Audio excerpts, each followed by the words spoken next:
Thanks so much, Leslie. Um, I'll just start off by saying a few things about the title. It's slightly different from the one that was advertised. Essentially, and I'll be honest about this. A couple of weeks ago, I was asked to write for one of the main socialist magazines in the US, Spectre, and write a piece for them about trying to take seriously the argument when we'll come into this in more detail, the argument which came very strongly from the Democrats during the election, that if Trump was elected, essentially that would be the end of elections in America. He'd rule as a fascist. So what you've got isn't the full version of that article when it's written. I've started writing it. What's much more, I'm afraid I'm using you much more as a kind of testing ground to help me formulate some ideas and some points for that will be out in due course. So you're getting me when I'm still trying to work out a few things, I'm afraid, but hopefully it will work. And I should be about 25 minutes altogether. I, I want to start with this graph here, which I've chosen because what it should do is, if you look at it on the right hand side, is just a representation of the last 7 elections in the United States, who won them, how many votes they got, and how close they were. And I'm hoping that the one thing you really notice about that is that actually, since 2000, so that's a long period, essentially every American election has ended in more or less the same result. In every single election, the winner has got between 48 and 53% of the vote. The loser has never got less than 45% of the vote. Now, this, I think, is something that's really quite important, because if you look at all the commentary that's coming out from the United States, the message which everyone's giving is that this election was shocking, it was transformative, people voted in a completely different way from how they'd voted before. But the truth is that American elections are in essence no swing elections. Very, very, very few people in any election actually change sides. So if you look at the one election where the winning party got comfortably more than 50%, that's 2008, blue, so it's Democrat, it's Obama. He got something like 53% of the vote. In this current election, Kamala Harris lost. She got, I think it was 46% of the vote. That sounds like a catastrophic collapse of Democrat votes. But actually, in terms of the total system, the overarching message is of continuity, that essentially every party is always going to get 45% of the vote. They might get a little bit more than that. They're not going to get a lot more than that, no matter what actually happens in government. And if you kind of see that, in the context of global politics, try and think for a second about other political systems and how they've governed and who's challenging for power. You might think, for example, France, where like essentially very few of the political parties which exist today even existed 20 years ago. There's a different party on the centre right. There's a different party on the left. There's a different party at the centre. The far right, it's the same party, but it's changed its name. And actually, all around most relatively affluent countries, what's happening is we're seeing a process of absolute electoral upheaval, the destruction of the old parties, their replacement, new forms of politics emerging. One place that does not happen in the United States. So whenever anyone says this election produced this really significant result, you kind of have to take a step back and say, well, actually, the most significant thing is that most voters voted for the parties they always vote for. And there's another thing which follows from that, which obviously, in a sense, was the primary political lesson of the actual campaign, which is that you had a Democratic Party which said, if you look at Donald Trump, he's a different kind of person from anyone who's been a Republican leader for such a long time. He's got a different social basis, he's got a different program, he stands for different things. Obviously, therefore, if we campaign about trying to detach Ronald Reagan voters or George Bush voters and get them to come over to become anti-Trump voters, there should be an electorate of people who, although they've always voted Republican and now never Trump, if we just get them, that'll take us over from the 45 or 48% we're guaranteed. It'll take us to the 50% we need for victory. Short answer, that did not happen. It didn't even happen one little bit. The extraordinary story of the election is particularly how the Republican voting base held up, despite obviously all the things that you could say about Trump. Okay, now this data might be slightly harder to read, but again, I'll try and talk you through it because again, it tells us something important. Let me just check. I'll just move. No, I can't move my window. No, that didn't do any good at all. Oops.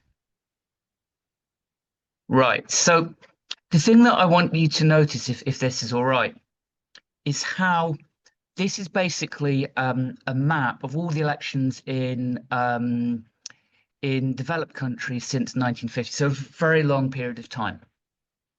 And one thing you might notice is that for a very long time, essentially between about 1950 and 1990, it didn't really matter whether you were an incumbent or not.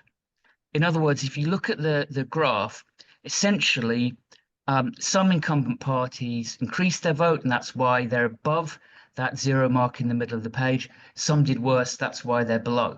But in principle, if someone was a governing party and they governed well, then they could increase their vote. If someone was a governing party and they governed badly, all that could happen is they could only lose their vote. Now, 1992 is an interesting year because if you just focus in around there, 92, 93, you might see that in that year, there was a real trend of many governing parties doing badly more than doing well. So there are moments in history, and you might think around that time, it's Thatcher being removed in Britain, John Major just about holds on to power, but the Tory vote goes down. It's going to be things like Black Wednesday. There's a period of economic turmoil, and in that period, governing parties do badly. But the two things I really want you to take out of this graph, if it's all right, is if you look right across to the right-hand end of the graph, the right column, and you'll see that you'll see two things about 2024. The first one that's worth noticing is that in 2024, every single party that stood in a developed country for election as a governing party has seen its vote fall. So that's 2024, that's Britain, that's France, that's India, I think gets into this, is just about developed enough to get within. So all of those governing parties have seen their vote fall. It's the first year in history where no governing party saw its vote go up. In other words, we can draw a conclusion. There's something going on in the world economy right now, which means that incumbent parties aren't likely to win elections because just in general, the world economy is not growing very fast. There's not a lot of wealth trickling down to poorer people. People don't feel that governments are delivering. But the other thing you'll notice is that within that band at the right-hand edge, all the 2024 results, the red dot is America. In other words, of almost all incumbent parties that were standing for election in 2024, actually the Democrats did about the best. So in other words, in a moment where the world economy is doing badly, where incumbents can be expected to lose, and at a time when everyone's saying, my God, there's extraordinary things going on in the American election, actually the general pattern is the rule of American politics is essentially, no matter what happens, lifelong Democrat voters will not stop voting Democrat, even if they don't feel their party's doing well. Lifelong Republican parties won't stop voting for Republican, even if they're being told that the leader of their party is a criminal, he's a felon, he's going to be a dictator. Actually, the votes of both parties hold up. Now, the next thing I wanted to bring along, just again to help understand the election and particularly what was going on, is this graph here, which kind of points to, if you look at the graph on the left, and you see basically if you look basically at the green trend lines and the pink trend line, and then the green trend line afterwards, what you're seeing there is something extraordinary that happened in America that hasn't had enough comment, which is essentially this: that from about 1920 to 1970, America was a growing producer of crude oil. It was one of the main oil producing companies, and around the time of the oil shock, essentially, it looked like that American oil reserves were declining. You need a massive new expansion of technology to make oil production viable. The environmental costs would be so great that it's something which you just couldn't possibly imagine anyone doing. So America goes from being a huge oil producer to being a relatively smaller producer up to essentially the early 2000s and a series of policy changes that were made after 9/11. And they have the result that from 2010, and very extremely so since Biden was elected, essentially year by year, America has been producing more crude oil than ever before. The rate at which it's producing oil is growing. There has been in the United States a very considerable oil boom.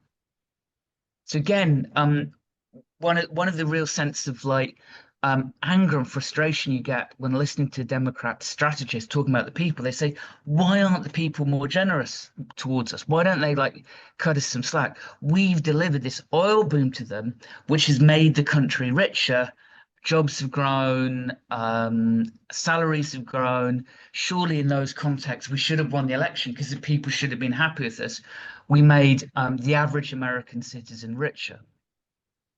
And against that, you just got to point out some really basic things, which is yes, um, high status American jobs are now incredibly well paid by global standards. Jobs like being a lawyer, jobs like being a university professor, they're now really well paid. And because those people are so much better paid than they used to, the average pay has also gone up. But in practical reality, two things are worth saying about this oil boom. Firstly, that there's been a very polarized experience in terms of which jobs have got the benefits of the extra money in the economy. Certain people are a lot richer. The richer someone was to start off with, the more they've gained. The poorer someone was to start off with as an employee, the less they've gained. And of course, more and more people aren't in the aren't in the world of employment just anyway. For example, people who are on long-term sick because of COVID. But the other thing that's happened associated with there being more money, there's also been loads of inflation in the system.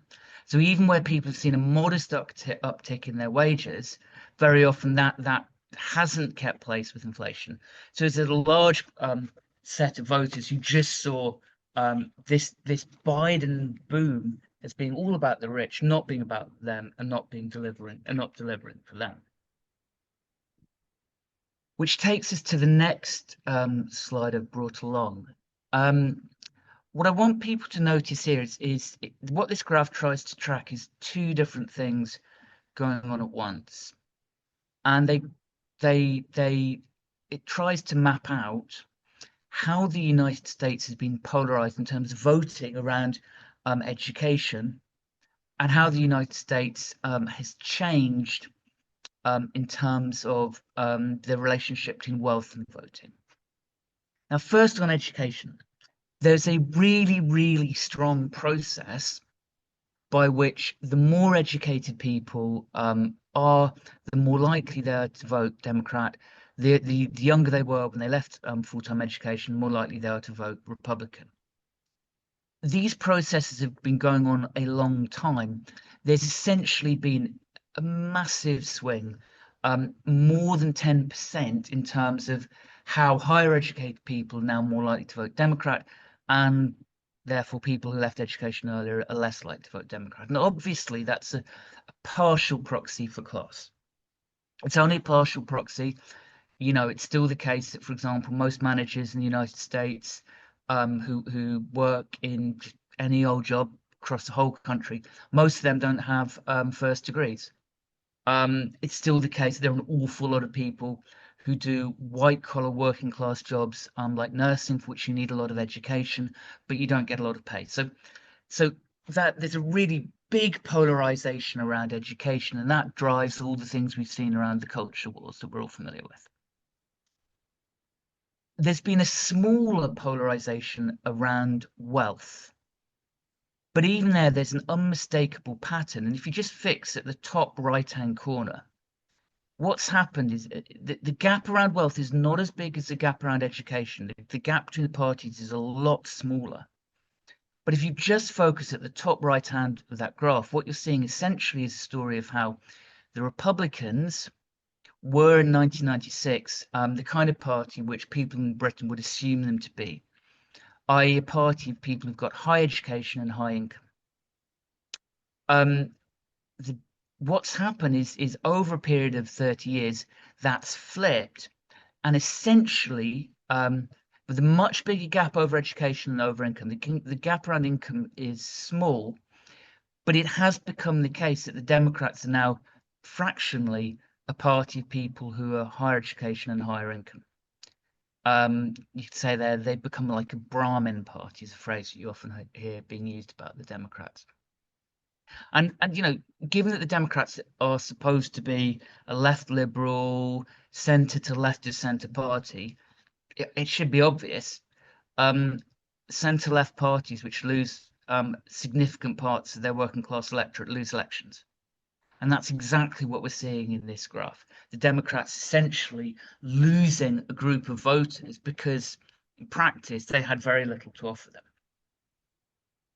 Now, you might notice that up to this point, I haven't said anything about fascism. The way I've presented the election is in voting terms, just a really simple, straightforward US election with, essentially the party that's, the centre-right party doing better than the centre-left party, because the centre-left party is annoyed its base.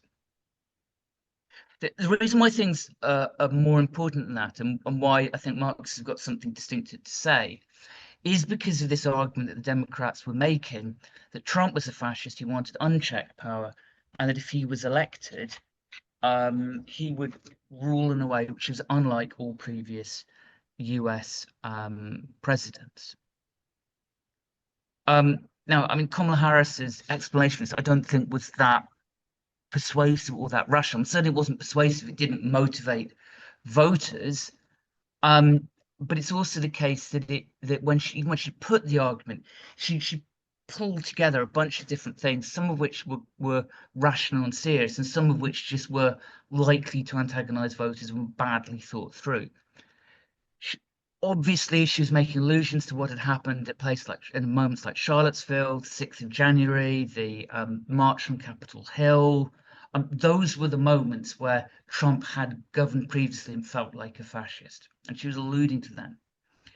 But the stuff that you'll see in the middle of that page, where she starts quoting, well, we know he's a fascist because some of his chief of staff said this thing at a private meeting. That was a really stupid piece of politics. It was about thinking that if you just trade on insider gossip, that proves who someone is really. And you're talking about someone, Trump, who'd been a president for 4 years, whose preferences are very well known to American people. They weren't going to believe insider gossip over what they saw of him personally. I've put up Robert Reich, who tried to kind of fill in the gaps of Kamala Harris' theory by putting out a much more coherent model. But still, essentially, for people who care about fascism, in the end, if you look at his 5 factors at the left of the page, it's all about fascism as ideas. And this just isn't a sensible way of understanding fascism. Fascism distinguished itself by the way it used political violence, the way particularly it used political violence out of power against the left, in power through genocide, through wars. That's what fascism offered people. It always had an extremely eclectic pick and mix idea towards ideas. Those number 5 things he's put on the left aren't particularly good descriptions of fascism at all. And if you look to the right and who he said, oh, I'm drawing on these people. He's drawing on Umberto Eco, who was writing about the 1990s, Ian Kershaw, who's a historian and didn't make any list, let alone one remotely like that. Roger Griffin, who probably thought 3 was important, but doesn't think Trump is a fascist. And Madeleine Albright, whose basic model seems to be anyone who disagrees with the current drift of US foreign policy is a fascist. If you read her book, that's essentially what he says. They don't add up to any coherent analysis or anything. Now, with this slide, I'm trying to just take on and just sort of make some really obvious points about fascism and this idea that sort of has the US now gone fascist. I've just made a point. What's true on the far right is a truism we also know from the far left.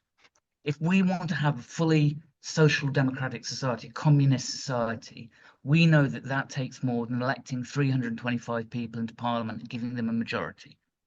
And actually, it's the same is true in the States. If Trump was serious about introducing fascism, he'd need to do more than simply have a fascist program. He'd need to have he'd need to purge the unelected elements of the state. That's a bit easier to do in the States than it is in Britain, but it'd been about things like concretely taking over the US generals, replacing anyone who disagreed with him. That's not something that realistically Trump is actually planning to do. Um, Introducing fascism isn't really something you can do just in one country at a time. It's something that comes about because a series of countries all adopt fascism all at once. Now, again, we're in a moment where the far right is holding power and doing consistent things with power across a series of countries, but that's not yet crossed the border into fascism. And I've put the point also at the end of the third bullet point, it requires will, strategic thinking, desire to purge the state, etc. Those aren't things which Trump has yet. I've put up here some of Trotsky's classic quotes on fascism. The top two are most important. They both make the point that essentially what fascism is about is the smashing of all independent and voluntary organizations of the working class, demolishing all the defensive bulwarks of the working class. Leftists always have to take seriously an argument that what might happen is fascism, because in a sense, when fascism comes to power, our organizations are destroyed, and that makes all the difference in the world to us. I've also put the third bullet point about Hitler's based around the petty bourgeoisie. It'd be interesting to try and think, could anyone map Trump's social base and say that's exactly his social base? I'm not at all sure that it is. Trump's first period in office leads to an awful lot of continuity with classic positions of US power. Deportations are much higher under Biden than they were under Trump. More Mexican wall built under Bush, Obama than Trump. Though Trump did build slightly more than Biden. The number of black inmates in US federal prisons fell under Trump. Even executions, overall in the United States, federal executions, the number of people killed by the central parts of the state go up under Trump. But what happens is that once he's in power, there's this kind of faction fight within the American ruling class, and large parts of the state, essentially the states which are Democrat run, try not to cooperate with Trump and become less authoritarian under him, meaning that overall, his attempt to make a much more authoritarian, racist, and nasty society, first time around anyway, largely fails. Now, I don't want to go on too long, so I'll come kind of to my last slide. The problem when talking about Trump and what Trump will do next is that there are a series of things going on around his administration which might well have the effect that mean that this time around he's to the right, maybe even considerably to the right of where he was in his first term. The two most obvious things which are going to serve as radicalizing dynamics. So first of all, obviously, at the end of his first term, his supporters tried to stage their march on the Capitol. They did, in fact, storm the Capitol. Trump obviously has a debt to that part of his social movement. He's planning to pardon all the people involved in that. They'll come out, they'll come back, they'll be making demands of the regime. He'll probably want to have some relationship back with them. That will radicalize him. He'll also be radicalized by the experience of having been through various trials. He wants revenge on the people embarrassed and humiliated him. Third thing, which could well, it's more of a question, could well serve to radicalize him, is the role of events. Trump has a series of political alliances, and one, of course, is with the regime that's just been involved in a process of genocide. It's not been criticized for it. The international rules-based orders largely buckled and accepted the Israeli killings in Palestine.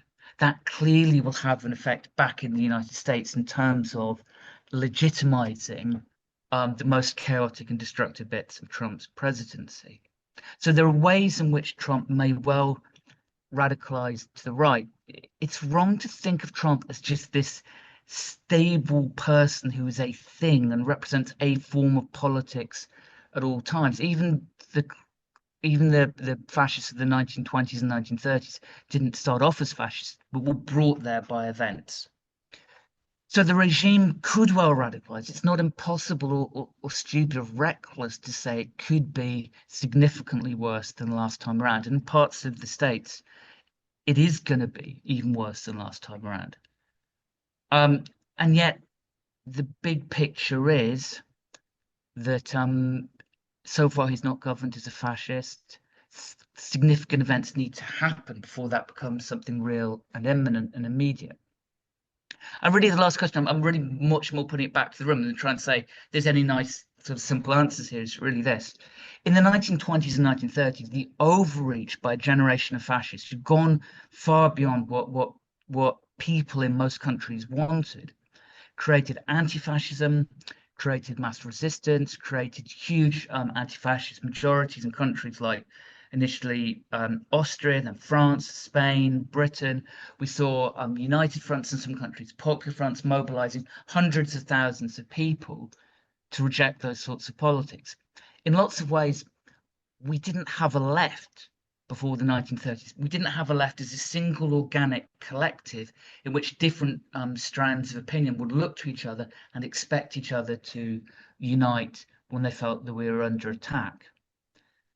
There's an awful lot of the historic anti-fascist message which hasn't cut with ordinary voters in many different countries in the last 10 years.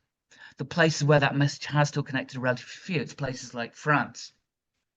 It might be that some of what we thought of as classical anti-fascism has to significantly evolve in a period where opponents are capable of winning elections.